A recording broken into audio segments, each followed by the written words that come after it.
Bien, también. Bueno, hoy vamos a tener una conferencia un poco más breve. A las 9 vamos a cerrar. La información del día de hoy es el banderazo de inicio de la construcción del tren Querétaro-Irapuato. Se van a conectar mis compañeros Jesús Esteva, Andrés Layuz y la gobernadora de Guanajuato y el gobernador de Querétaro. Entonces, a ver si podemos hacer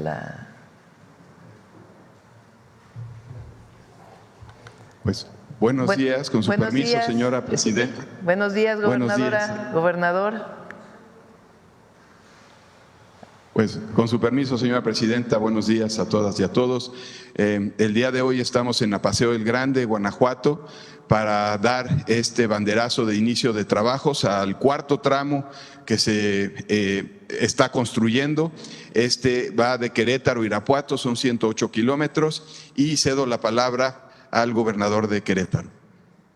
Muchas gracias, secretario, gobernadora, secretario, muchas gracias. Muy buenos días, presidenta, muy contentos aquí acompañándolos para este nuevo banderazo que para Querétaro, sin lugar a dudas, suma muchísimo en la conectividad. Yo le comentaba que el tren Querétaro-México es un anhelo desde hace más de 46 años para las y los queretanos, y esta nueva conectividad para el occidente de nuestro país, este gran corredor industrial que tiene Guanajuato, Querétaro, el occidente, etcétera, sin lugar a dudas, va a ayudar muchísimo a la competitividad de mi estado. Le agradecemos infinitamente y estamos listos, puestos y dispuestos para ayudar y felicitarla por este nuevo banderazo que se va a dar el día de hoy. Muchas gracias, presidenta, y a la orden como siempre. Gracias, gobernador Mauricio Curi. Muchísimas gracias, presidenta. Muy buenos días. Te saludamos desde la antigua estación de trenes aquí en Apaseo el Grande, Guanajuato. Estamos muy contentos de arrancar esta etapa que nos va a permitir generar movilidad entre nuestros municipios. Vamos a conectar a las personas que viven en nuestro estado, por supuesto con otros estados vecinos. Me siento muy emocionada de que este proyecto sea una realidad. Guanajuato tiene una gran tradición ferroviaria que se remonta por allá de 1877 y sabemos lo que los trenes generan en nuestras comunidades y en nuestros municipios. Desarrollo, progreso, bienestar y sobre todo esta conexión entre familias que tanto nos llena de emoción.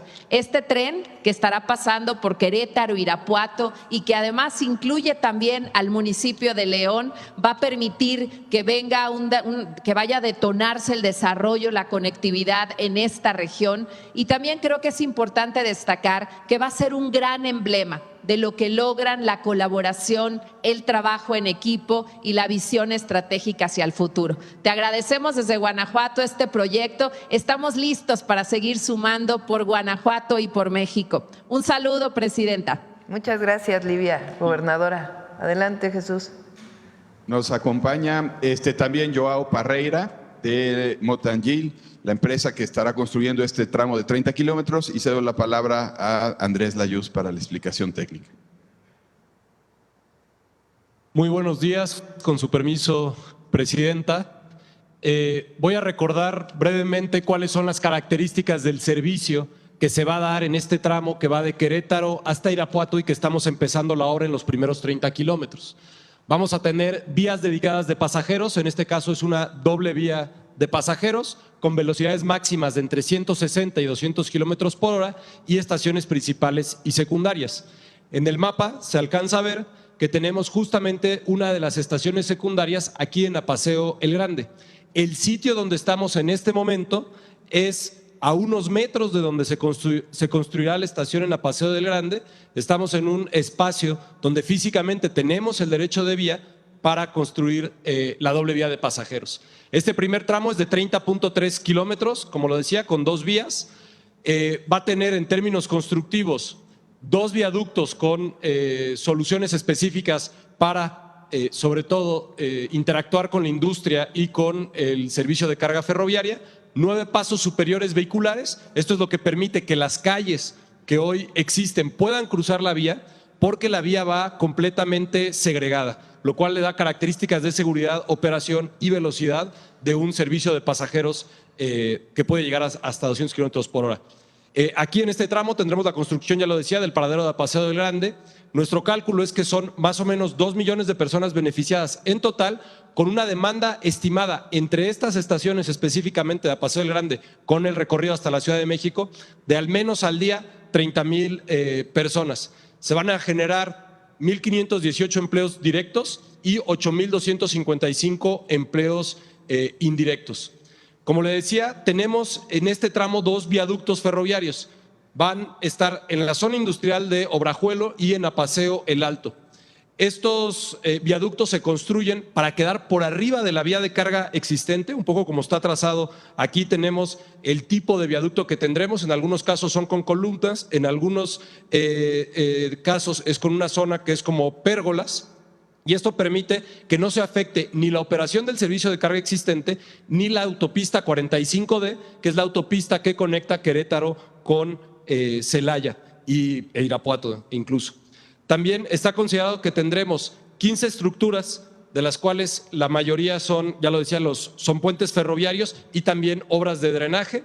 Tendremos una vía doble con las características de circulación de velocidad alta para pasajeros, y también están consideradas todas las condiciones hidrológicas de la zona.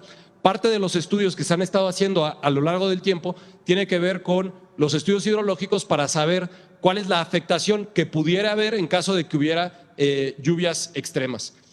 Como saben, la vía es dedicada, y esto quiere decir que, y tenemos en el dibujo aquí, las vías de carga, tenemos en este caso, en estos tramos de una vía de carga, pero también tramos largos con 2 vías de carga, precisamente porque es una zona industrial muy activa la que hay en Guanajuato saliendo de Querétaro. Adyacente a esas 2 vías de carga vamos a tener las 2 vías de pasajero, que tendrán su propio terraplén. Esto implica que para construir este terraplén será un movimiento de tierras de alrededor de 2 millones de metros cúbicos en estos primeros 30.3 kilómetros. Vale la pena recordar que este recorrido que estamos marcando ahorita con el inicio de obra de 30 kilómetros que conecta a Querétaro con Apaseo el Grande es el inicio de un recorrido hasta Irapuato. Quiere decir que también tendremos más adelante, en el siguiente tramo que está en proceso de licitación, una estación en Celaya, una estación en Cortázar, una estación en Salamanca y la estación de Irapuato, que también es el inicio del recorrido hacia el occidente del país, hacia Guadalajara. Muchas gracias.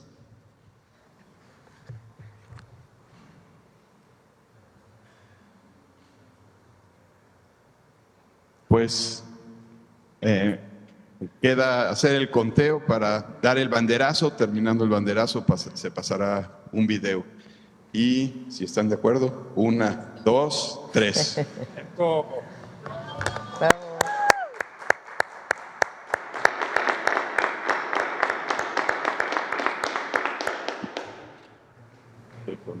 Muchas gracias. Hasta luego. Buen día. No sé si ya escucharon que vamos a construir un tren México-Querétaro. Ya se licitó Querétaro-Irapuato e hicimos los estudios y tomamos la decisión de que el tren llegue también a León, Guanajuato. El Gobierno de México, a través de la Secretaría de Infraestructura, Comunicaciones y Transportes y de la Agencia Reguladora de Transporte Ferroviario, da inicio a la construcción del tren Querétaro-Irapuato. Con una ruta moderna y sustentable, el tren conectará el centro y el norte del país, esto con el objetivo de recuperar y modernizar los trenes para pasajeros. El tren Querétaro-Irapuato tendrá 4 estaciones y 2 terminales: Querétaro, Apaseo el Grande, Celaya, Villagrán Cortázar, Salamanca e Irapuato. Pues es una opción para poder dar mayor viabilidad a lo que es el tránsito hacia esta zona.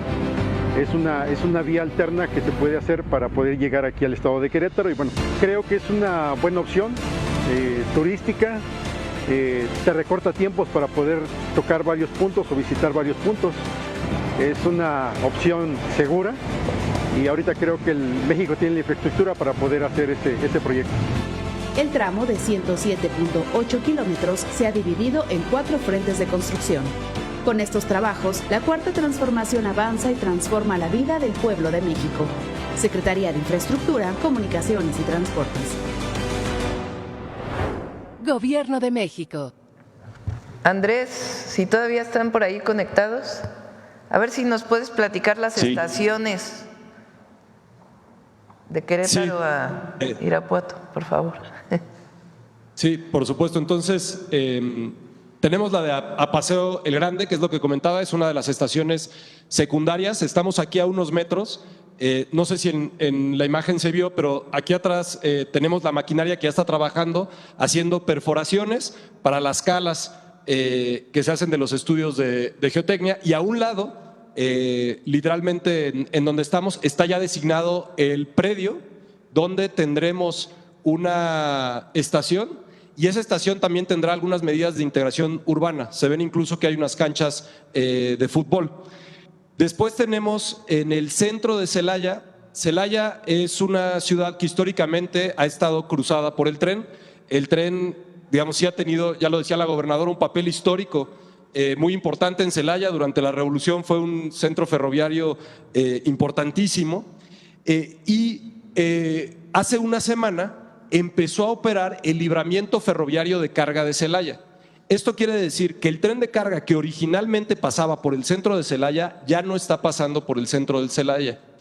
Por esa razón, el tren de pasajeros sí podrá pasar por el centro de Celaya y tendrá su estación donde estaba la antigua terminal de Celaya. Después, la siguiente estación es la de Cortázar Villagrán, queda literalmente entre las dos localidades, realmente muy cerca, y les permite un acceso sencillo a las poblaciones.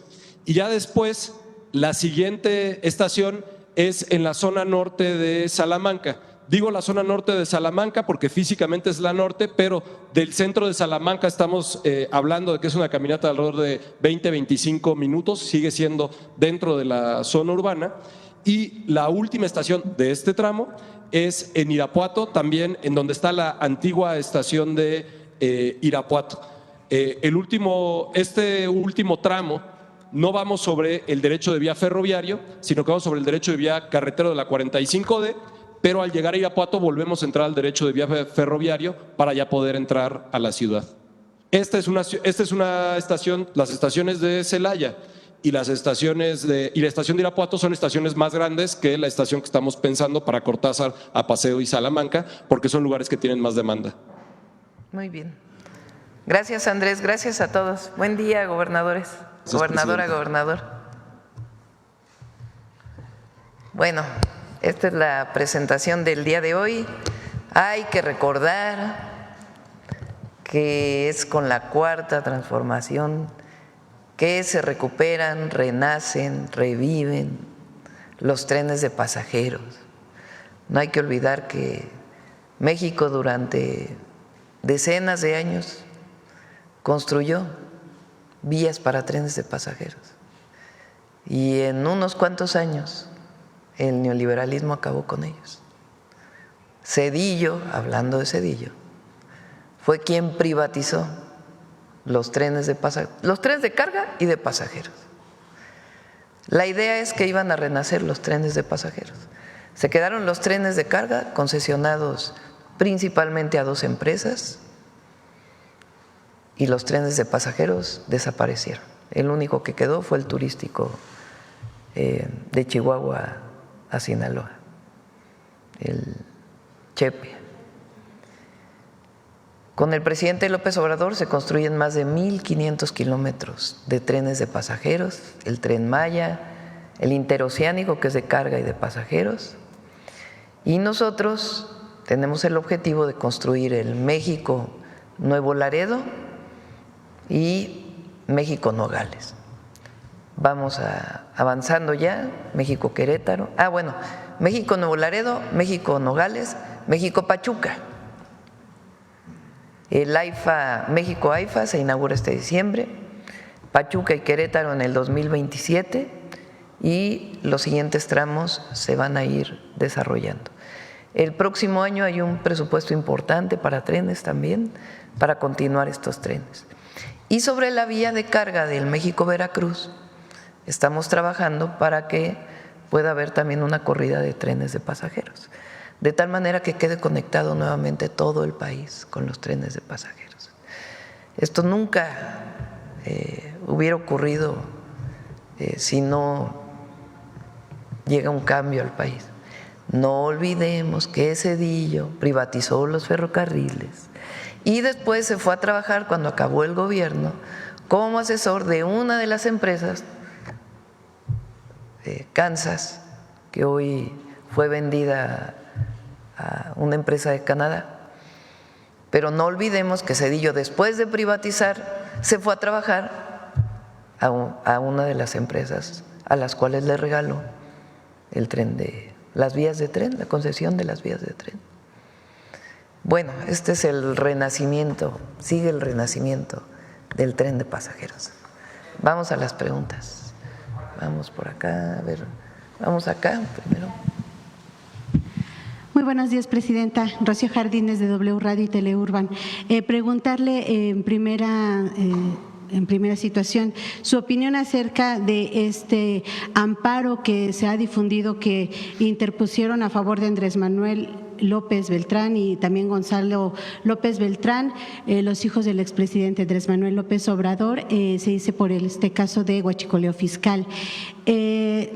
Hay quienes dicen que pudieron no haber sido ellos los que solicitaran no, ellos dicen amparo. Que no fueron ellos, no hay quienes dicen. Ellos, Andrés Manuel López Beltrán sacó ayer una carta, no es hay quien dice. Sí, ya desmintieron que ellos presentaron los amparos. ¿Cuál es su opinión? ¿Por qué se habría presentado esta figura a su favor junto con otras 14 personas? Y lo hizo, bueno, el abogado que es conocido también por defender a Caro Quintero. Bueno, hay un abogado Rodríguez, que ya dijo que él no presentó nada.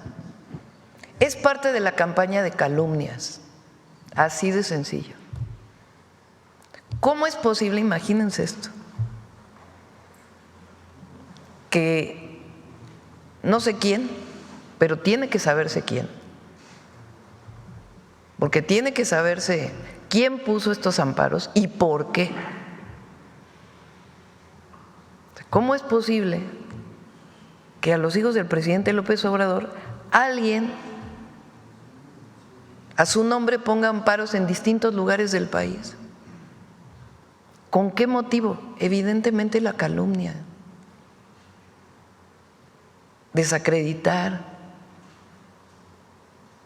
Es sencillamente parte de una campaña política, en contra de nuestro movimiento, del presidente López Obrador, de sus hijos. Quien nos escucha, quien nos ve, pues imagínense que de pronto ustedes, alguien, aparece por ahí un amparo que dice, no me vayan a investigar. A cualquiera de ustedes, imagínense, que alguien les hubiera puesto un amparo en su nombre. ¿Cuál sería el objetivo? Pues desprestigiarlos, ¿no? Entonces es parte de esta campaña, vean hoy todos los comentócratas, todos. Lo mismo, pero lo mismo. Todos dicen lo mismo. ¿Quién se los dicta? Habría que ver, porque se los dictan. ¿Cómo es que todos dicen lo mismo?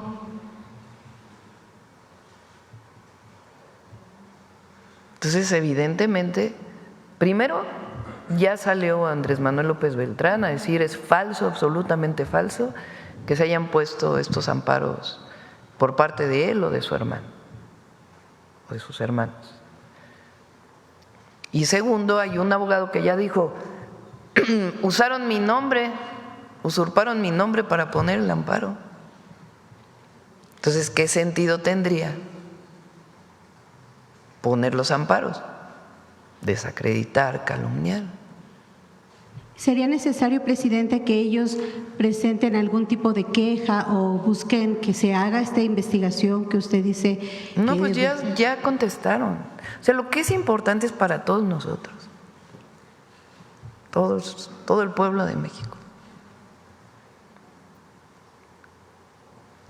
¿Cómo es posible que alguien, quién sabe quién, ampare a otra persona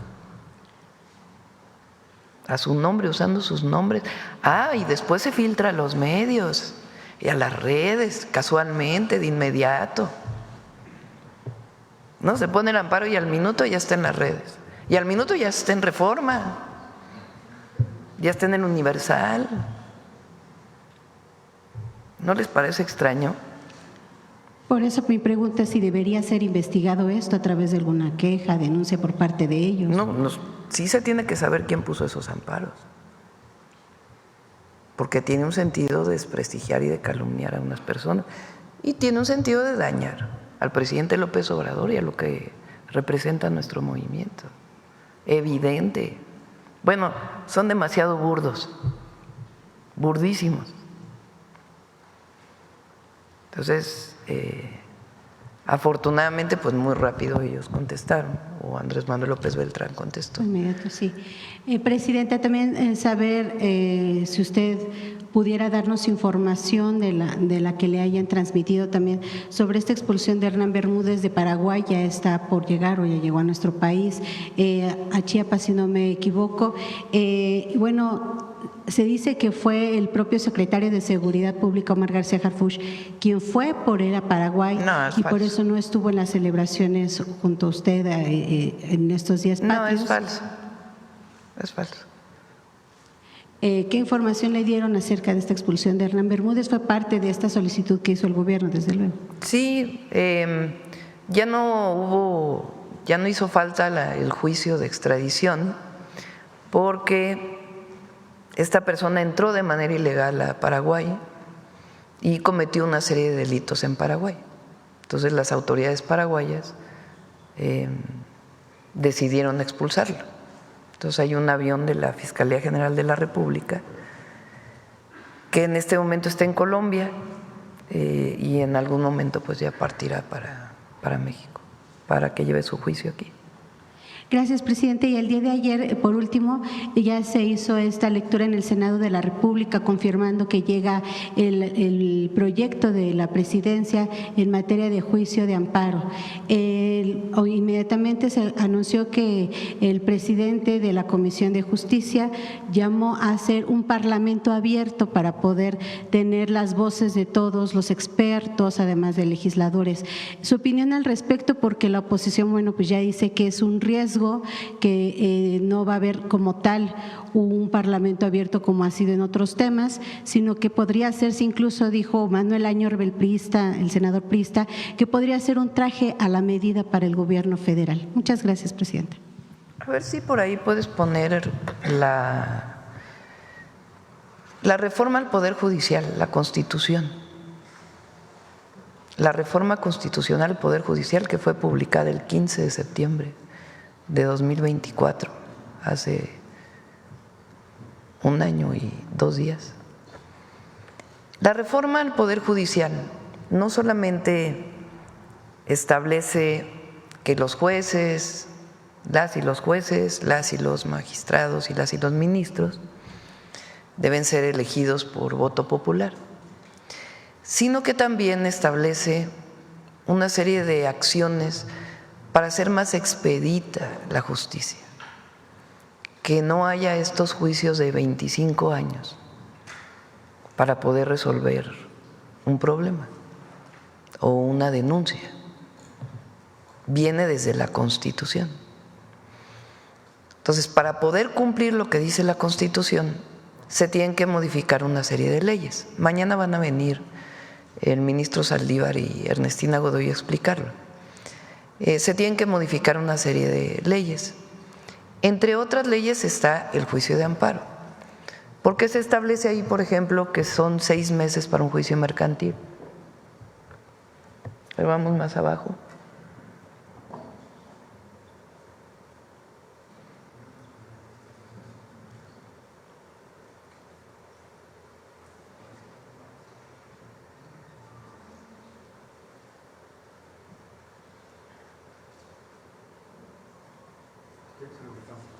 Sí, la parte donde habla de los tiempos. Porque esa es la parte de cómo se eligen a jueces. Entonces, la parte de los tiempos, para que vean cómo desde la reforma constitucional se solicita esto. Ahora, por otro lado, resulta que en México,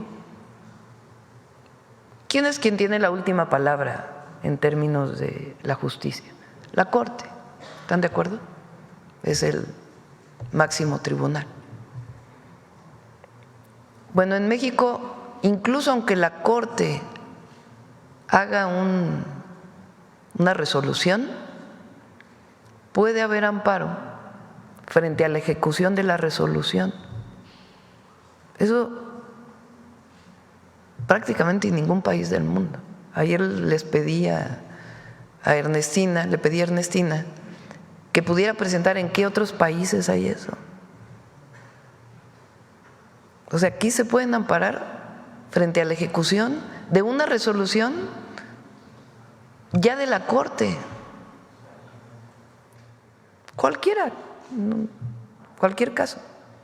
Y entonces no hay en realidad la aplicación de la justicia, porque otra vez entran al proceso interminable.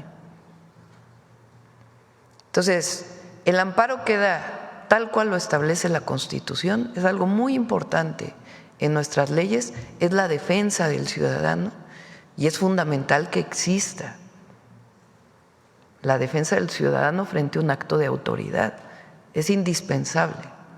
Lo que es muy importante es que la justicia pues pueda ser expedita, no lleve tanto tiempo y que tampoco se abuse de esta figura. Entonces, eso tiene objetivo, ese es el objetivo de las 4 leyes que se presentaron. Y el juicio y la ley de amparo está en esa perspectiva. Pues ya que lo decida el Congreso, no voy a entrar en ese proceso. Que la gente sepa que está resguardada su derecho frente a un acto de autoridad, pero que es importante que no se abuse del amparo frente a la resolución ya del máximo tribunal, que es la Corte. Va en ese sentido. A ver si encuentran la parte de los tiempos de la aplicación de la justicia. Adelante. Gracias, presidenta. Mariana Madrid, de Canal 13 Albavisión. Retomando el tema de Hernán Bermúdez, preguntarle si tiene conocimiento de por qué se dio este cambio de ruta en el vuelo, por qué se dio esta escala en Colombia y presuntamente pues por qué se cambiaría el aeropuerto al que va a estar llegando. No tengo los detalles. Parte, más bien es un asunto técnico del propio vuelo. No tiene nada que ver pues con un asunto jurídico, sino más bien pues el vuelo, carga de gasolina, no sé exactamente, pero no tiene que ver con un asunto de la propia fiscalía. Entonces, ya que informe el gabinete, seguro. Okay, muchas gracias. En otro tema, ayer se detuvo a unos delincuentes al interior de la refinería Dos Bocas, presuntamente pues estaban haciendo robo de combustible. Saber si se está aplicando alguna estrategia en específico para prevenir el robo de combustible al interior de las refinerías, porque la Secretaría de Seguridad pues dijo que no es la primera vez que se da una situación de este tipo. Va a venir ya la próxima semana Luz Helena González. La Secretaría de Energía, ya lo he platicado en la mañanera varias veces, se está haciendo un esquema administrativo que ya está listo, incluso las pipas tienen que tener ya una identificación a partir de un QR, para que podamos tener, se llama la trazabilidad, es decir, ¿de dónde sale la gasolina? La gasolina que cargamos en una estación de servicio, ¿de dónde viene? Durante muchísimos años, hasta la reforma del 2013 de Peña Nieto, el único que podía importar gasolinas era Pemex o producir gasolinas, es Pemex. En este momento el único que puede producir gasolinas es Pemex, pero importar gasolinas lo pueden importar también privados. Eso no ha cambiado. Entonces, ¿cómo llega la gasolina a una estación? a una gasolinera? Pues viene por pipa. Entonces viene por pipa, la pipa viene… Cuando era solo Pemex, pues venían solo pipas de Pemex. Ahora que ya los privados pueden distribuir gasolina, pues vienen también por pipas privadas. Eso en el 2013 y eso no cambió con las reformas que hicimos. Hasta ahora no había un mecanismo, que eso sí viene del cambio a la ley, que nos pudiera informar esa pipa que llega a descargar a una gasolinera, ¿de dónde viene ese combustible? ¿Cuál es la trazabilidad? ¿Cuándo se importó? ¿Quién lo importó? ¿Dónde se almacena? De ahí del almacén, ¿cómo llega a la gasolinera?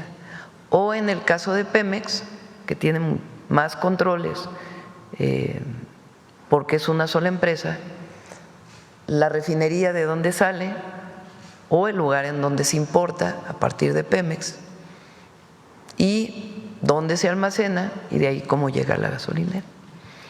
En este momento ya la norma ya establece que tiene que haber trazabilidad. Tenemos que saber exactamente cuándo se importó, cómo se importó, quién lo importó. Si encontramos una pipa en la carretera, la puede parar un guardia nacional o algún servidor público de alguna de las instituciones como ASEA, por ejemplo, o la propia Secretaría de Energía, de dónde vienes y tiene que tener su trazabilidad. Pues aquí viene de este almacén, que este almacén a su vez se surtió de este… Eso no existía en la ley hasta ahora que pudimos cambiar la Constitución y las leyes, que permite pues generar esta regulación de la trazabilidad del combustible. En el caso de Pemex además se están poniendo más controles también a la salida de las refinerías. Entonces eso junto con los puertos y las aduanas pues nos está dando mucho más control de cómo llega el combustible a las gasolineras. ¿Y tendrán una cifra de pues cuánto representan las pérdidas por este delito? Sí lo tiene Secretaría de Energía y lo puede presentar cuando venga Luz Helena. Muchas gracias. Pasando a otro tema, Presidenta, ayer la fiscal de Estados Unidos afirmó que México entregó a Caro Quintero por órdenes de Donald Trump. No sé qué información tenga o cómo toma el gobierno de México pues esta declaración. ¿Se descarta que haya presiones por parte de Estados Unidos a México para entregar a narcotraficantes? Ya se habló mucho de eso, ¿no? Ya se explicó que fue una decisión de seguridad nacional el envío de tan importante número de personas de la delincuencia organizada. Fue una decisión de seguridad nacional y también había una petición del gobierno de los Estados Unidos, de la Fiscalía de los Estados Unidos, y se tomó la decisión de enviarlos por el Consejo Nacional de Seguridad a partir de la Ley de Seguridad Nacional. Pero fue una decisión sí había petición de ellos, pero la decisión se tomó aquí en el Consejo de Seguridad por razones de seguridad nacional. ¿En este momento hay más peticiones de Estados Unidos para trasladar? Hay peticiones de extradición. Y finalmente, Presidenta, con la visita que va a tener al rato y pues en miras ya de la revisión del TEMEC para el próximo año, ¿convendría hacer pues una propuesta, un frente en conjunto México y Canadá frente a Estados Unidos, o sería conveniente que a pesar de que haya coordinación, pues que cada país tenga que ver por sus propios intereses comerciales? A ver, los tres países estamos de acuerdo en el tratado. Es muy importante la convocatoria que salió por parte del gobierno de Estados Unidos para abrir las mesas de diálogo con relación a la revisión del tratado. El tratado va a continuar. Obviamente hoy tenemos aranceles a una serie de productos que ponen una consideración distinta, pero la gran mayoría de lo que se exporta no tiene aranceles, no tiene tarifas. Y los tres países estamos de acuerdo, y obviamente Canadá y México estamos de acuerdo en fortalecer el tratado comercial México-Estados Unidos-Canadá y garantizarlo. Eso es lo primero. Ahora, ¿a qué viene el primer ministro Carney viene a fortalecer la relación México-Canadá, que además del propio tratado que tenemos, pues es fortalecer el comercio, inversiones económicas en ciertos sectores, pero también otros temas. Por ejemplo, tenemos un convenio con ellos de mexicanos que van a trabajar a Canadá, particularmente al campo, a través de visas especiales de trabajo que se van a conservar, y nosotros estamos planteando que pudieran ampliarse y ellos están viendo este mecanismo. ¿Cómo se importan, por ejemplo, mercancías de Canadá a México? Pues o pasamos por Estados Unidos a través de carreteras o trenes o a través de puertos. Entonces, la idea es fortalecer el comercio a través de los puertos entre Canadá y México en los dos océanos. Estamos planteando temas educativos, de energías renovables, de innovación. Nos interesa mucho saber cómo funciona el sistema de salud de Canadá, que es un sistema público, gratuito. Entonces son varios temas que vamos a tratar en la reunión, y esta asociación estratégica le llamamos, que es un nivel mayor de una alianza que se había firmado con Canadá en su momento, manteniendo el tratado, pero fortaleciendo la relación México-Canadá. Gracias. A ver, aquí. Gracias, doctora. Buenos días. Eduardo Ortega, del periódico El Financiero. Doctora, primero quisiera yo hablar sobre el caso que relacionado con el huachicol fiscal y la Marina. Primero me gustaría preguntarle que usted sepa si los hijos del expresidente Andrés Manuel López Obrador están mencionados en el expediente de este caso en la Fiscalía General de la República. No. ¿Es así? No. No están mencionados. No. Por otra parte, si este es un caso que usted haya platicado con el secretario de Estado de Estados Unidos, Marco Rubio, ahora que estuvo aquí en México, si este fue un tema que usted abordó con él. En el acuerdo que tenemos, en este entendimiento, viene el tema de combatir conjuntamente el tráfico ilegal de combustible. Pero en particular sobre algún tema específico, no. Porque hay quien dice que esta acción que se lleva a cabo en este caso es por presión de Estados Unidos, ¿es así? Falso. A ver, vamos a explicarlo nuevamente. En marzo de este año, Aduanas toma conocimiento de un buque que llega a Tampico, proveniente de Estados Unidos. El permiso con el que quiere entrar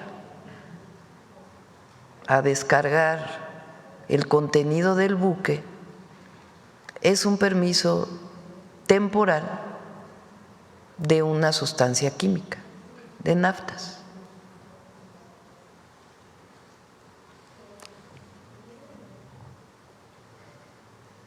Se dan cuenta que probablemente ahí viene combustible, que no viene naftas.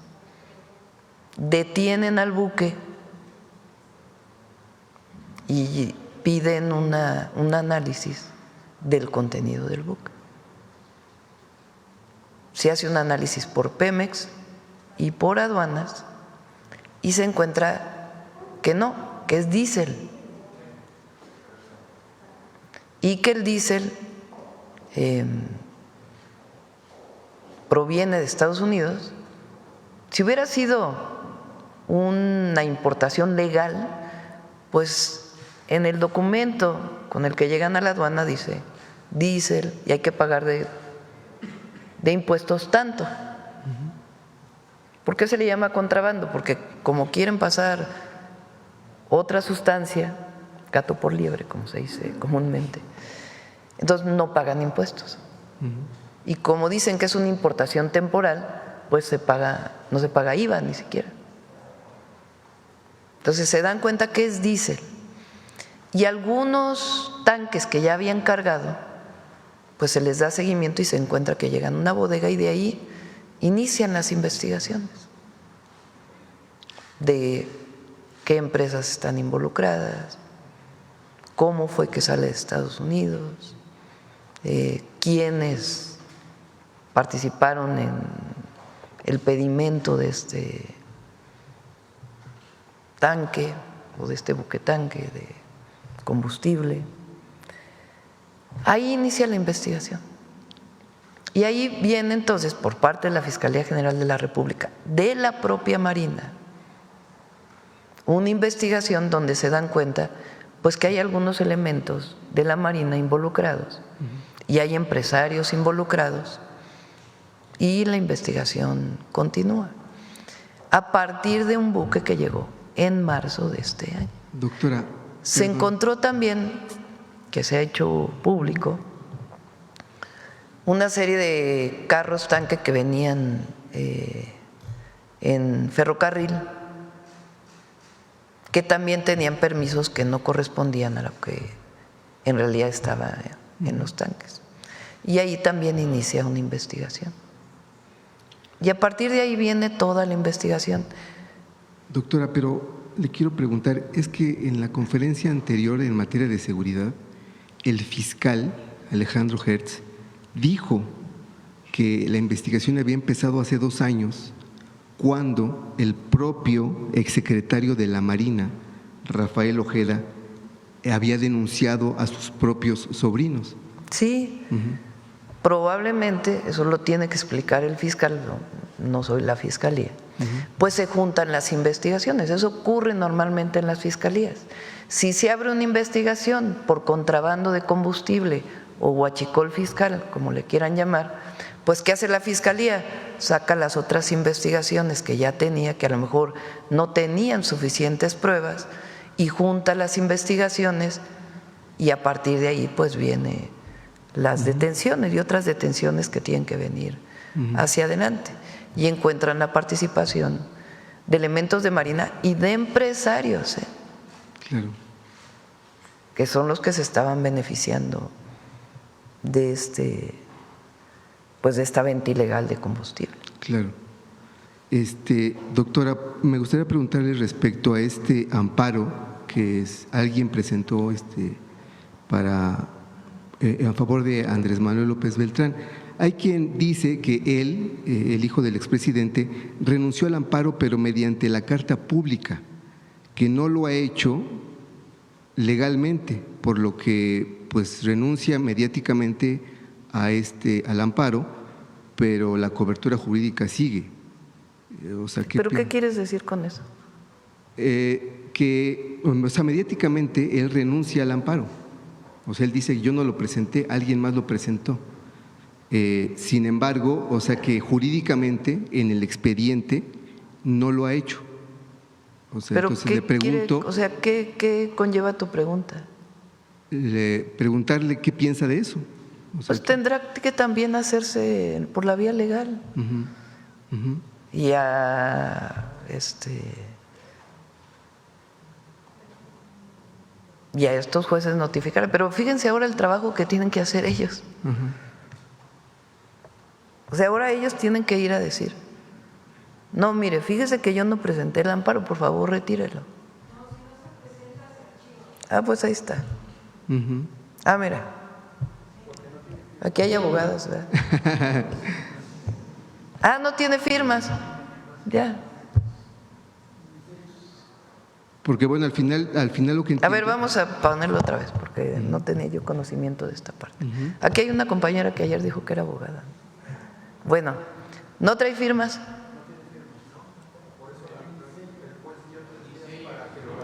Ah, 3 días para que se ratifique.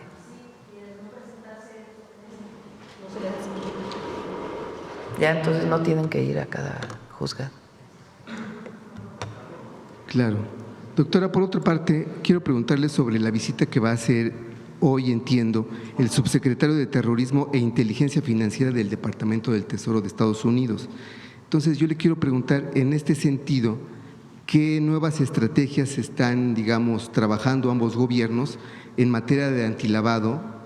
Y bueno, después de que el gobierno de Estados Unidos declaró a las organizaciones del narco como terroristas.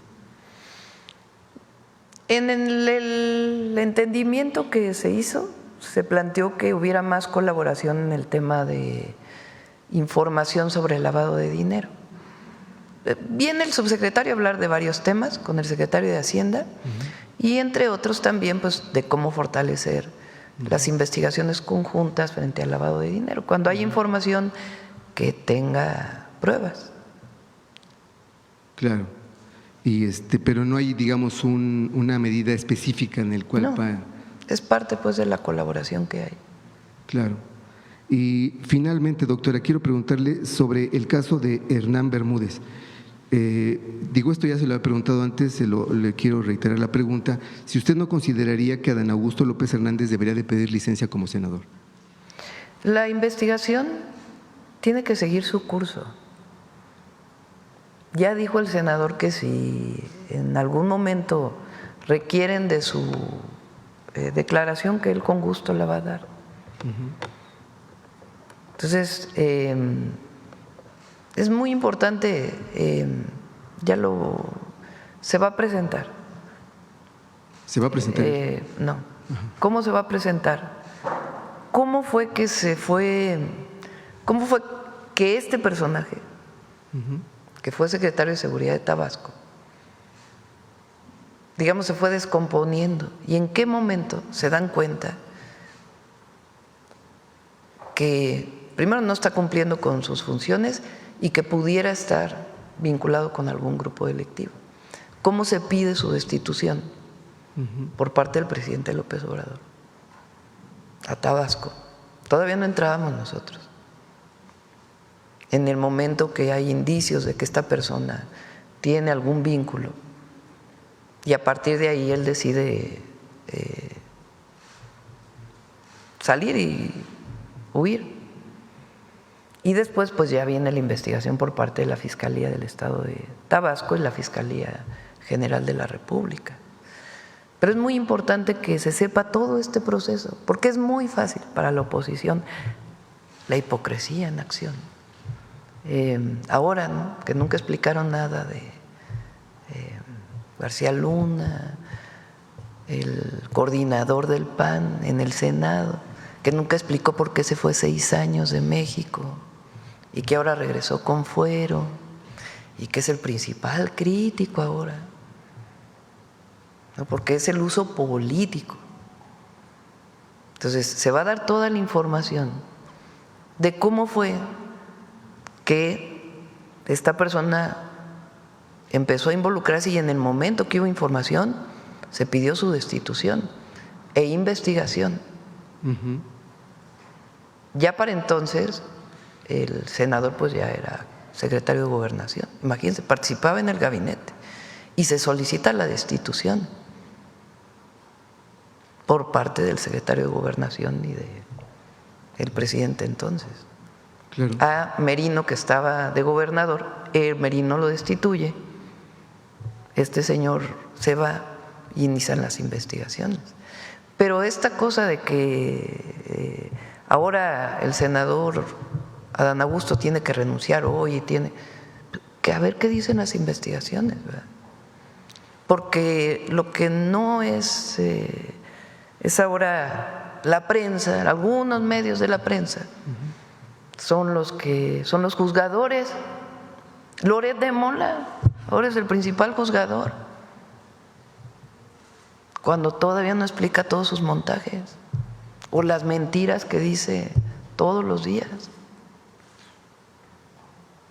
Entonces, hay que esperar las investigaciones, como lo dicen, y ya el senador ya dijo, si necesitan en mi declaración, claro, doctora, la voy a presentar. Entonces, todo esto es importante que se conozca. Nosotros no vamos a esconder a nadie, ni tampoco vamos a defender a nadie si resulta que hay pruebas que es culpable. Pero lo que no nos parece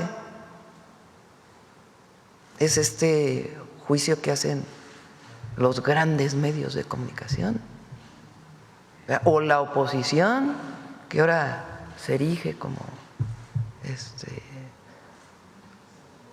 cuando sí, o sobre este tema. A ver cuándo ellos hicieron alguna detención.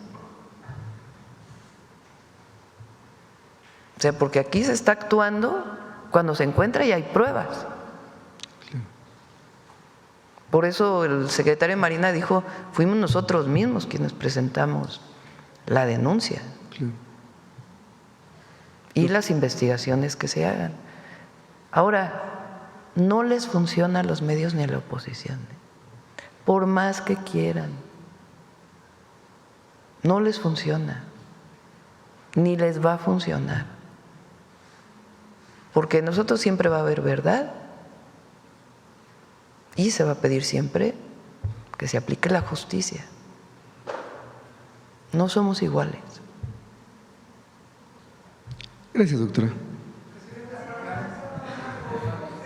Aquí.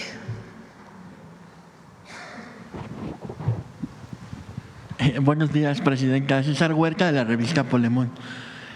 Presidenta, pues cambiando un poco el tema, en Polemón publicamos una investigación en la que revelamos que Luis Carlos Ugalde, el expresidente del IFE que avaló el fraude electoral del 2006, pues recibió más de 13 millones de pesos en contratos del PRI, del PAN y de los gobiernos panistas. En el PRI de Alito Moreno lo contrataron como consultor y conferencista, y el resultado pues fue la peor votación presidencial en la historia del tricolor. A ver, otra vez repítelo. En el PRI de Alito lo contrataron como consultor y conferencista. ¿Aquí? A Ugalde. Ajá. Y el resultado fue la peor votación presidencial en la historia del tricolor. En el PAN le pagaron más de 150,000 pesos por 2 charlas y casi 200,000 pesos en un organismo autónomo de Guanajuato para hablar de nearshoring, un tema pues del que obviamente no tiene nada de experiencia. En Chihuahua el gobierno de Maru Campos le entregó más de 9 millones de pesos por una supuesta consultoría de riesgos políticos. Y pues pese a esta relación estrecha con el PRIAN, pues hoy la oposición quiere imponer a Luis Carlos Ugalde como un experto neutral en la discusión sobre la reforma electoral. ¿Qué piensa sobre esto, presidente? Pues a lo mejor podría dar una plática sobre fraudes electorales, ¿no? Sería bueno que explicara su participación y por qué el INE se negó. Que conteste esta pregunta. ¿Por qué el INE se negó a abrir todas las casillas? Cuando la gente en las calles pedía voto por voto, casilla por casilla. Entonces, él fue uno de los articuladores del fraude del 2006. Para todos los jóvenes que nos escuchan, que a lo mejor tenían 6 años en el 2006, 4 años. En el 2006, candidatos a la presidencia de la República, los principales, digamos, Andrés Manuel López Obrador, entonces no existía Morena, era por una alianza donde estaba el hoy Movimiento Ciudadano, se llamaba Convergencia, el PT y el PRD, el PAN, Calderón y PRI, Madrazo, o uno de los principales accionistas de latinos, ¿no? Conocido por haber participado en una carrera atlética, corredor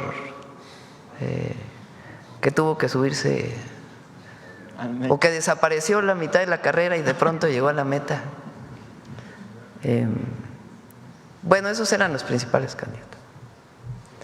Se viene una campaña contra Andrés Manuel López Obrador, pagada en los medios de comunicación por muchos empresarios. Andrés Manuel López Obrador, un peligro para México, con mentiras, como muchas de las de ahora,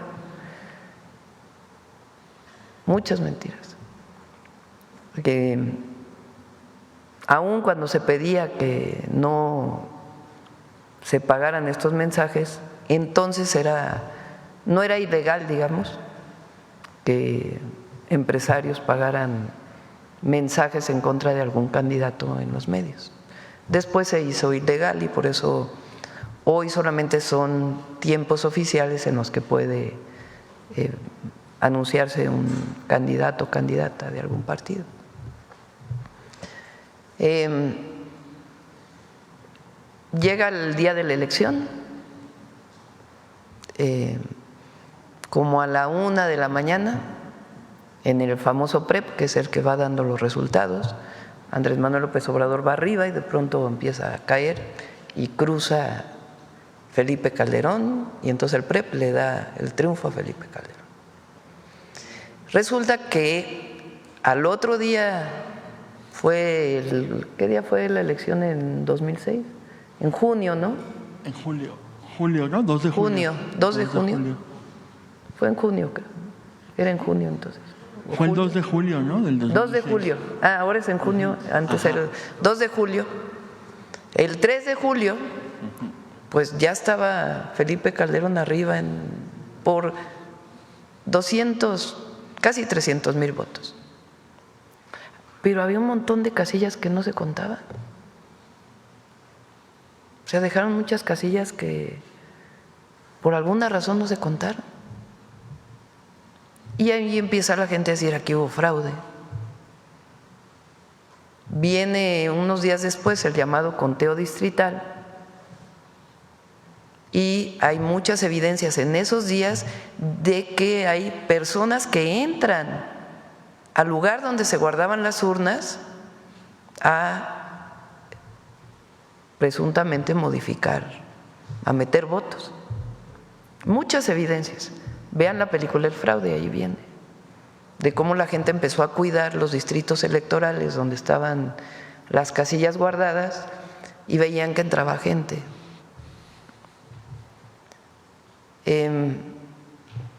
Después viene la calificación del Tribunal Electoral, así es nuestra ley. Bueno, en ese tiempo del conteo distrital a la calificación se presentan cantidad de pruebas al Tribunal Electoral. Estuve yo con un equipo muy grande revisando acta por acta y ahí nos dimos cuenta de que las actas no coincidían los datos. Entonces, por ejemplo, si había 300 boletas y uno contaba los votos por cada alianza, que entonces se votaba no por partido, sino por coalición. Si sumaba uno los votos de las coaliciones, los votos nulos y las boletas que debían de haberse, o que se anulan normalmente porque no se participó, no cuadraban los datos. Y siempre había votos de más y votos de menos. Se pide, la gente empieza a movilizarse por todo el país y de la gente surge la consigna voto por voto, casilla por casilla. Se hacen movilizaciones inmensas en el Zócalo y en todo el país, diciendo hubo fraude electoral. ¿Qué se pedía? Que se abrieran todas las casillas y se volviera a contar. Entonces el tribunal dice, bueno, vamos a abrir, creo que el 8% de las casillas, más no me acuerdo, por ahí. Se abren las casillas, hagan de cuenta que la diferencia, no me acuerdo exactamente de los números, eran 280,000 votos entre Calderón y López Obrador. Se abre ese 8% de las casillas y se reduce la diferencia. O sea, había más votos para López Obrador que no habían sido contados. Y la gente dice, pues que se abran todas. ¿Por qué si se abre el 8% y se reduce, no se abren todas?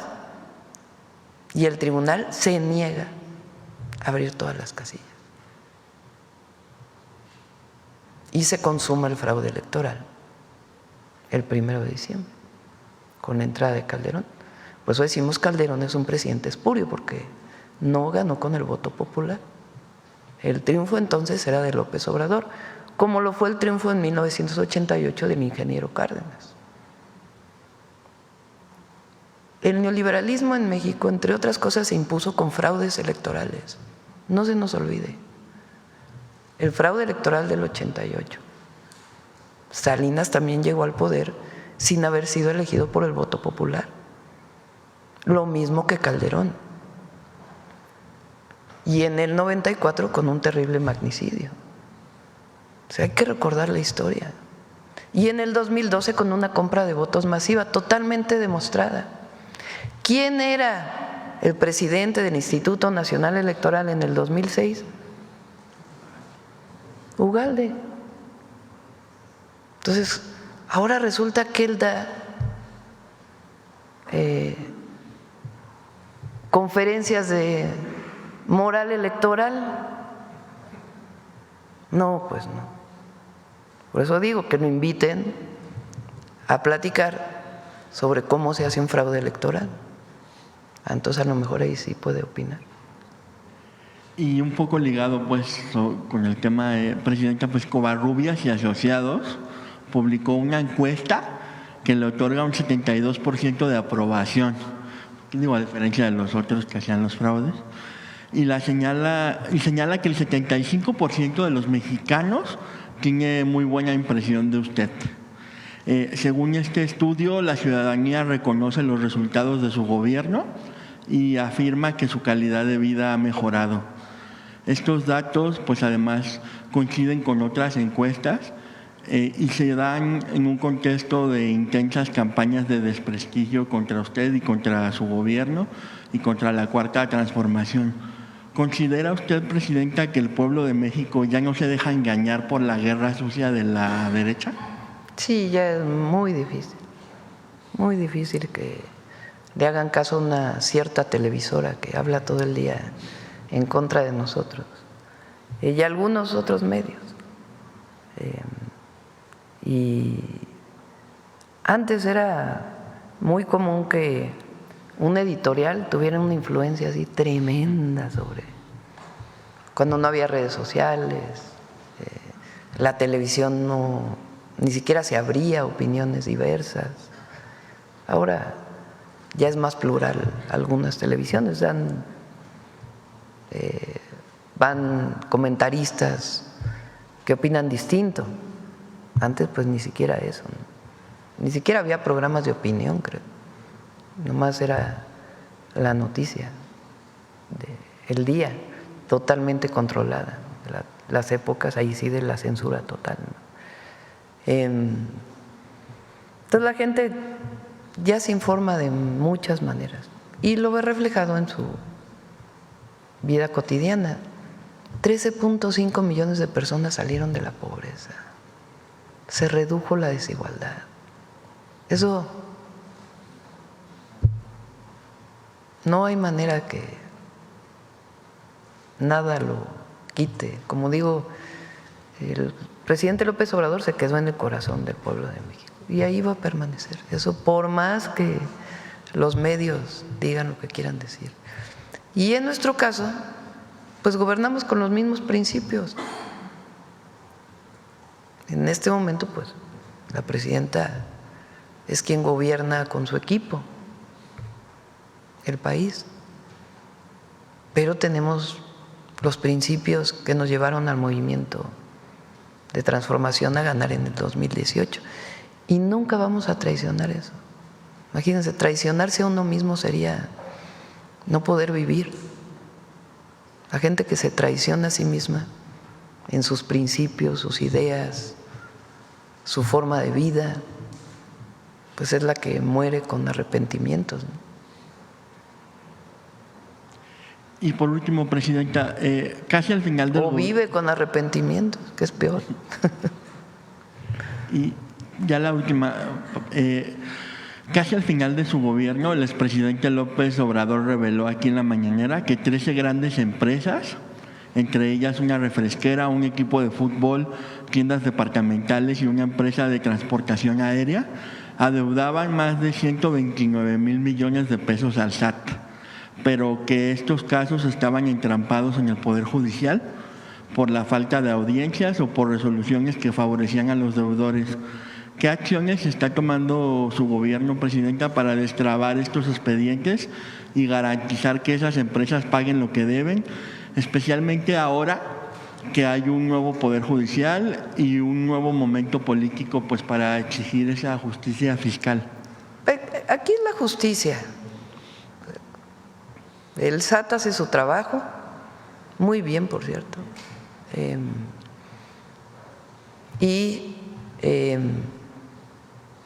La persona moral o física pues tiene derecho a decir el SAT no tiene razón, y hay todas las instancias jurídicas. El problema es cuando hay la protección al privilegio. Eso es lo que no pues cambió, y más ahora con el nuevo Poder Judicial.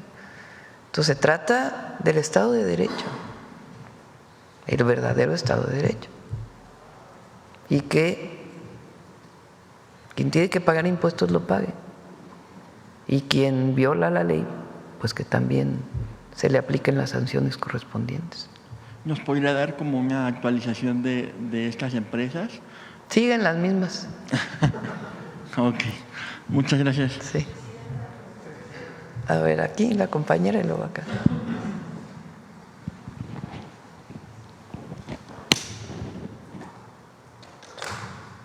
Gracias, presidenta. Nancy Rodríguez, de Oro Sólido y de Empuje Migrante. Presidenta, pues ahora con este regreso de cientos ya de hermanos migrantes de allá de Estados Unidos a México, nos comentan que si habría alguna posibilidad de más apoyo en el paso de las aduanas. En las aduanas les cobran les dejan pasar $300 aproximadamente en días normales, y en vacaciones $500. Entonces, fíjese que ahorita pues están viniendo incluso hasta con trailers, se traen Creo muchas que ya cambió cosas. eso. A ver si nos puede dar la información. Sí. Sí, Pepe Merino. Cambió el monto, incluso también porque era de una regulación de hace mucho, que solo podían tener creo que un equipo electrónico. También la cambiamos, pueden traer 3 o 4, no sé cuántos. Entonces, porque si alguien trae una tableta y un teléfono celular, pues, exacto, y una computadora, que hay exacto, quien viene así por su trabajo, pues no tiene por qué sancionárseles, ¿no? Pues es de su uso personal. O cobrarles. Entonces cambió la regulación, a ver si nos pueden dar el dato. Sí, porque ellos ¿Y no encontraron lo de la Constitución? Bueno, ahorita que termine la compañera lo ponemos. Ok, y sí, porque decían que incluso un aumento temporal de $1,500 que pudieran pasar sin pagar impuestos, porque obviamente pues sus propiedades pues sí se quieren traer lo más posible. Por otra parte, presidenta, hay trabajadoras de los consulados que me hacen llegar a algunas denuncias. Estas trabajadoras son las de limpieza. Entonces me dicen que, bueno, la verdad les da miedo que pueda pasar con ellas porque están sobre contratos. Entonces aquí me mandan una denuncia, dice: yo trabajo de limpieza en la residencia de los cónsules, tengo 34 años trabajando, últimamente se me ha discriminado mucho, yo entiendo que quieren que me salga por mi propia voluntad. Entonces, platicando con ella, pues obviamente me doy cuenta que es la misma situación en todos los consulados de estos contratos.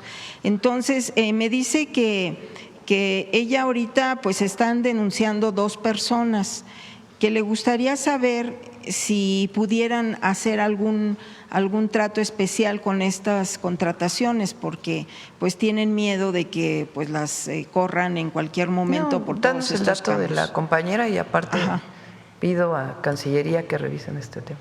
Ok.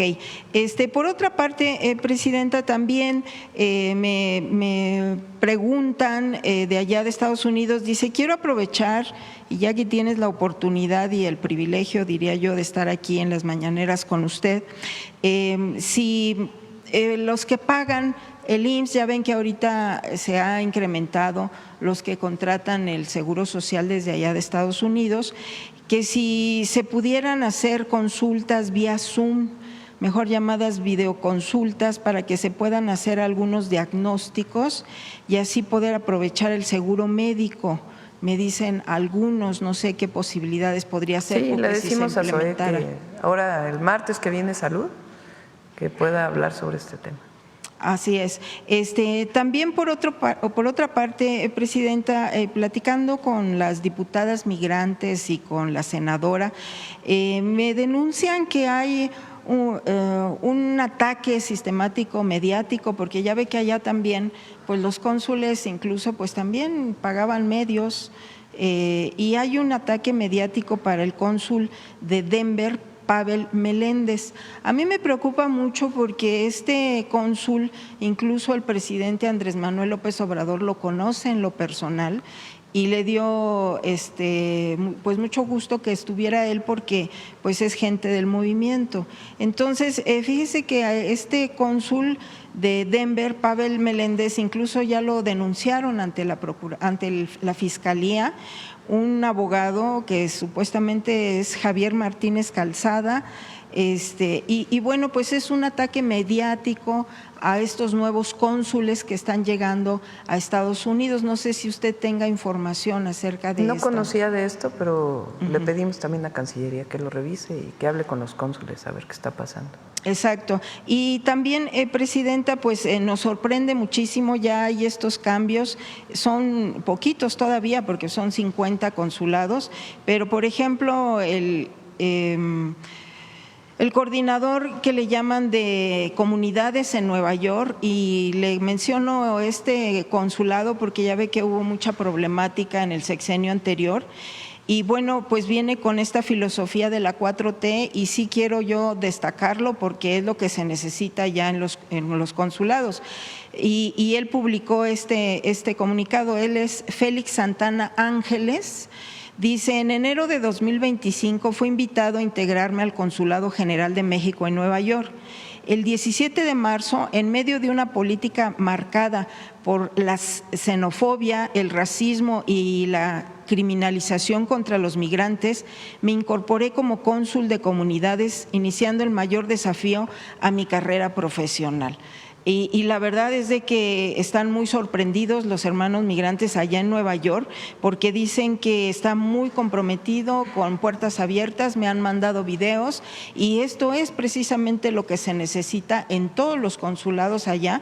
También otra novedad que me dicen que allá en el consulado de San José quedó como cónsul de comunidad una hermana migrante de pueblos originarios. Entonces, hay que reconocerle esto y bueno, preguntarle si va a seguir así el cambio con este perfil de consulados y de cónsules. Sí, la principal función de los consulados en Estados Unidos es apoyar a nuestros hermanos migrantes. Esa es su principal función. Para cualquier trámite que quieran hacer o en caso de alguna injusticia que se cometa contra ellos por parte de autoridades de los Estados Unidos.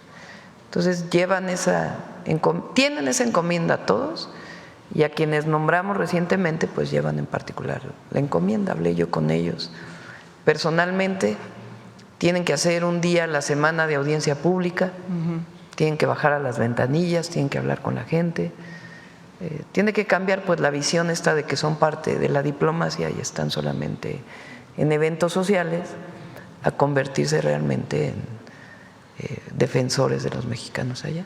Sí, y faltan algunos cambios. ¿Ya tiene usted programados algunos otros cambios en los? Sí, hay algunos que todavía están por terminar algunos ahora en noviembre. Okay. Entonces ahí ya nombraríamos a nuevos también. Ok, muchas gracias, Presidenta. A ver, muy rápido lo de la Constitución. ¿En qué parte está?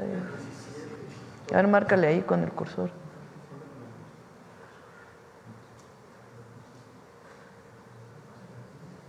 Pero viene una parte donde están los tiempos. Ahí está. Toda persona tiene derecho a que se administre justicia por tribunales que estarán expeditos para impartirla en los plazos y términos que fijen las leyes, emitiendo sus resoluciones de manera pronta, completa e imparcial. Su servicio será gratuito, quedando en consecuencia prohibidas los costos judiciales, ¿no? Las costas judiciales. Las leyes preverán las cuantías y supuestos en materia tributaria en los cuales tanto los tribunales administrativos como las juezas y los jueces de distrito y tribunales de circuito del Poder Judicial de la Federación o en su caso la Suprema Corte de Justicia de la Nación deberán resolver en un máximo de 6 meses contados a partir del conocimiento del asunto por parte de la autoridad competente. En caso de cumplirse con el plazo señalado y que no se haya dictado sentencia, el órgano jurisdiccional que conozca del asunto deberá dar aviso inmediato al Tribunal de Disciplina Judicial y justificar las razones de dicha demora o en su caso dar vista al órgano interno de control tratándose de tribunales administrativos. Para que esto se cumpla, lo de los 6 meses, pues tienen que cambiarse muchas leyes, porque son procedimientos que estaban en otras leyes. Entonces, por eso se están cambiando 4 leyes, para que esto que ya lo dice la Constitución se cumpla. Bueno, acá y ya cerramos. Buenos días, presidenta. Mañana. Eduardo Esquivel Ancona, Domo de Cristal. Mi primera pregunta es, ahora que tendrá la visita del primer ministro de Canadá, ¿sería posible plantearle el problema que hay con la empresa Equinox Gold canadiense, con los ejidatarios del Carrizalillo en Guerrero? Este conflicto ya lleva bastante tiempo y están sufriendo muchos problemas los habitantes de esa zona de Guerrero. Y pues, ¿qué posibilidades habría? Porque el conflicto se ha extendido y no se ve solución, y podría ser posible que ayudara el primer ministro de Canadá a solucionar este problema. No tenemos planteado temas en particular, se puede, si está el expediente, pues presentárselo. Lo que sí en particular con la minería canadiense, sí, inclusive se lo planteé cuando estuvimos en Canadá, que es muy importante que las mineras canadienses cumplan con todas las disposiciones ambientales, las que están operando ya en nuestro territorio, no solamente durante el proceso de extracción, sino con los cierres y la remediación que tienen que hacer. Entonces sí planteamos este tema en su momento y ahora podemos plantearlo nuevamente también, el que las empresas, así como cumplen en Canadá, pues que también cumplan en México.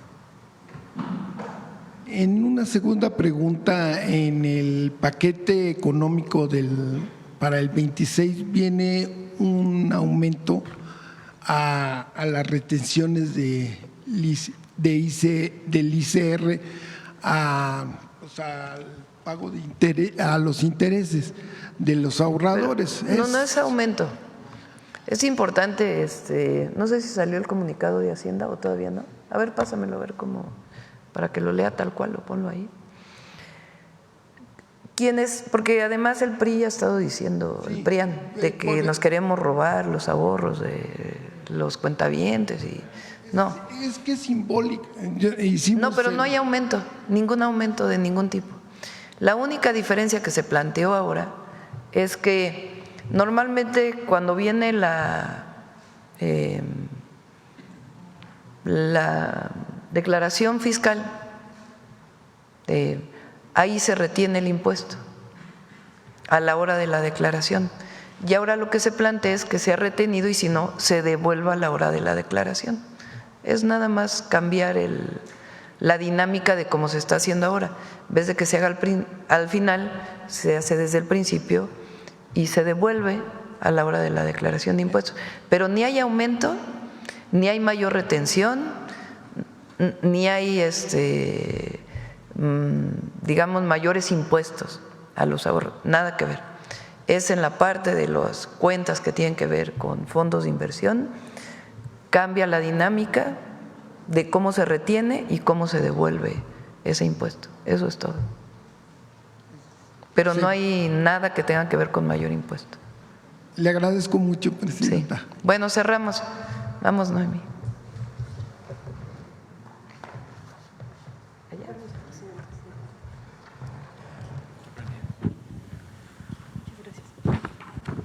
Buenos días a todas y a todos. El día de ayer, aquí en la mañanera, la presidenta hizo mención acerca de el apellido Medina o Molina de Manuela, y para iniciar presentaremos este documento de enero de 1812, donde hace referencia a la capitana María Manuela Molina. De hecho, tenemos el MO de Molina ya en mayúscula, capitana en Temazcaltepec. Manuela Molina fue nombrada capitana por la Suprema Junta de Zitácuaro. Esto va a ser muy importante porque va a tener un mando de tropa en 1812. Este documento forma parte de los documentos que los realistas toman de esta batalla.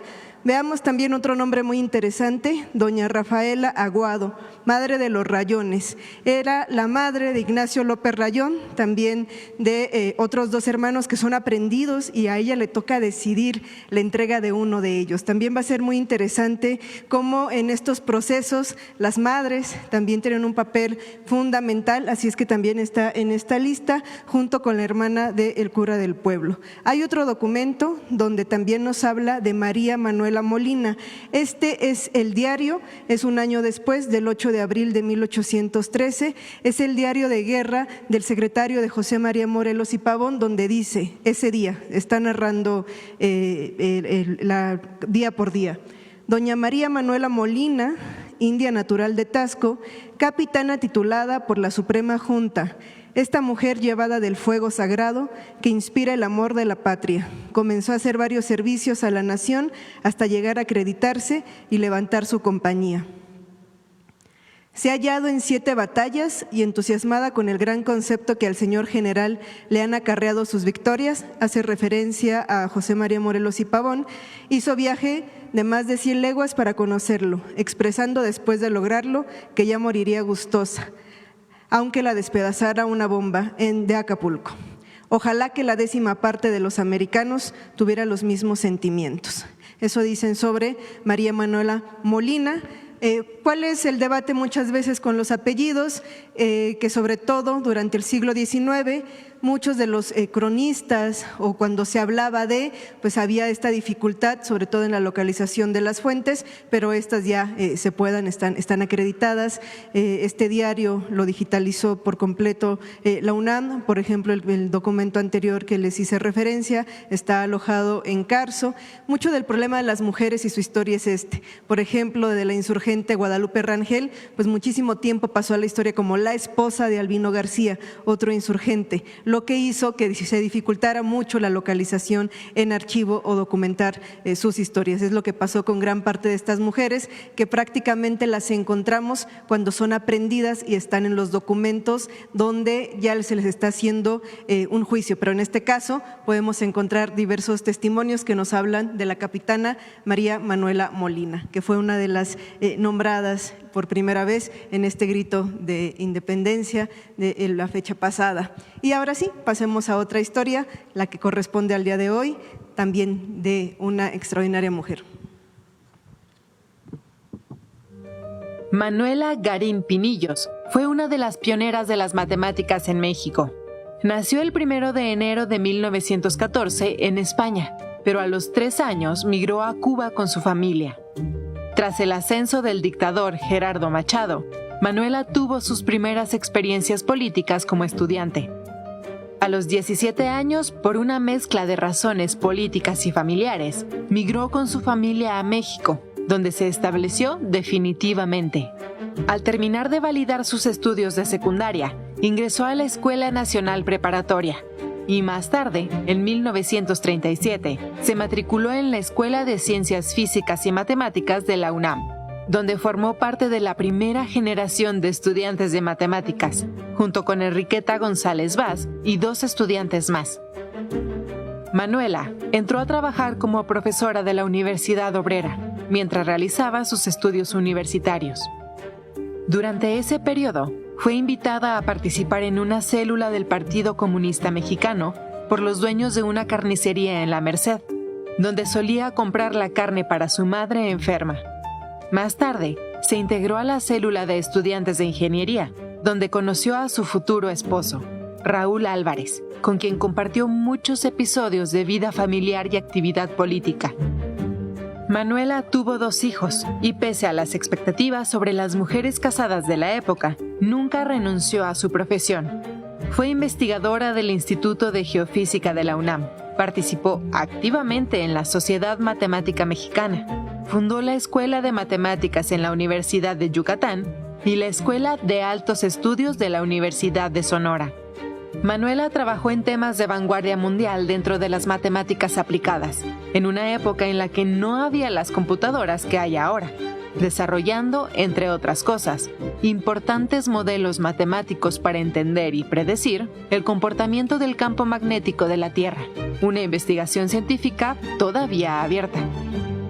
Manuela también estuvo profundamente comprometida con la promoción y enseñanza de las matemáticas. En los años 70, trabajó con maestros de primaria, colaboró en planes de estudio y escribió libros de texto, convencida de que las matemáticas son también un camino a la libertad.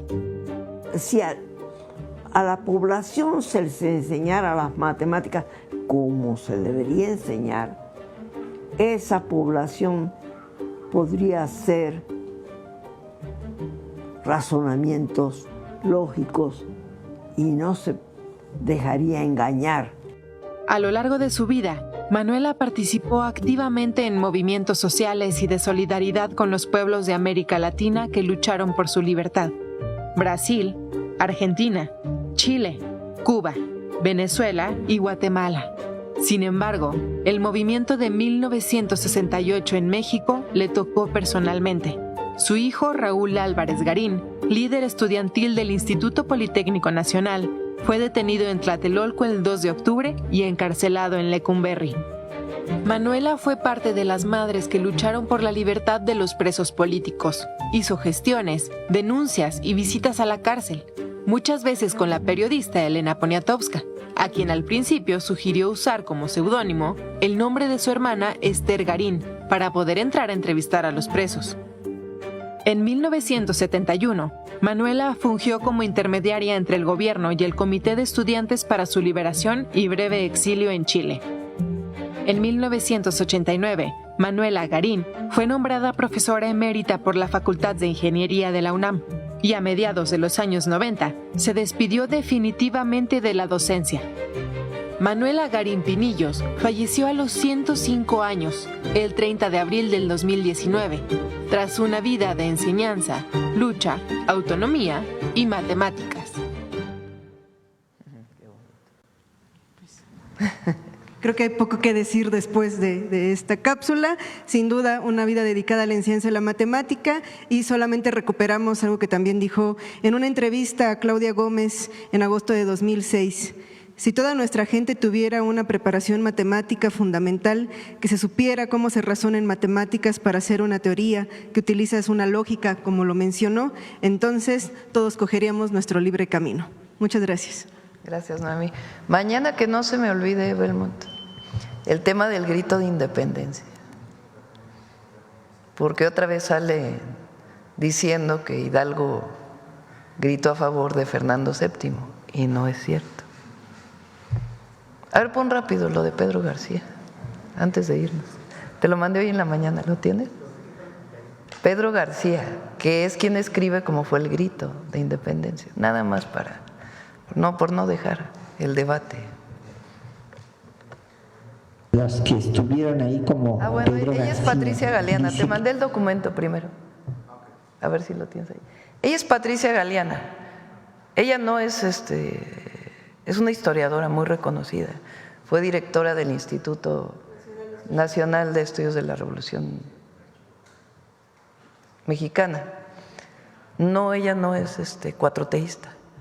Nada más para… Ponla si quieres. Ella es una conferencia de ella que sale en YouTube sobre Miguel Hidalgo y Costilla y cómo ella dice, a ver en esa parte. Los que estuvieron ahí, como Pedro García, dice que palabras más, palabras menos, lo que dijo Hidalgo en aquella madrugada del 16 de septiembre fue: compatriotas, no existen ya para nosotros ni el rey ni los tributos. Esta gabela vergonzosa que solo conviene a los esclavos, la hemos llevado hace 3 siglos como signo de la tiranía y de la servidumbre. Ha sonado la hora de nuestra libertad, defenderla de los tiranos, marchar a la cabeza de los hombres que se precien de ser libres. Sin patria ni libertad no podemos alcanzar la felicidad. Ese fue el verdadero grito, la arenga que dio. Ponlo nada más.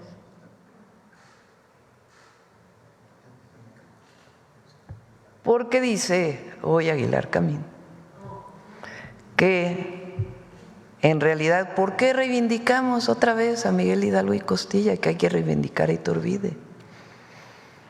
Que en realidad Miguel Hidalgo y Costilla salió a defender a Fernando VII.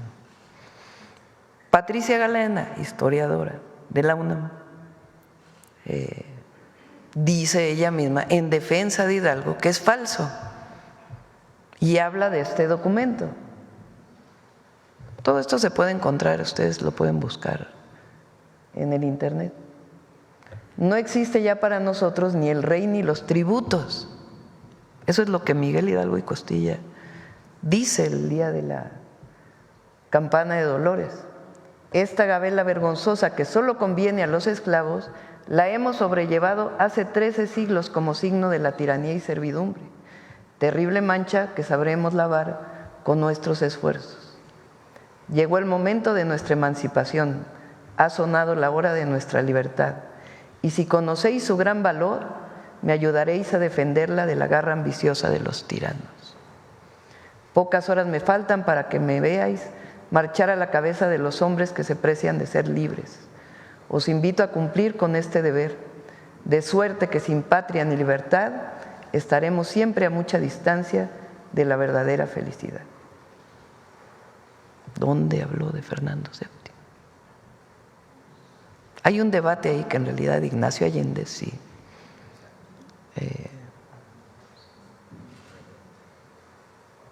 lo pensaba, pero por eso es el padre de la patria. Bueno, nos vemos mañana. Adiós.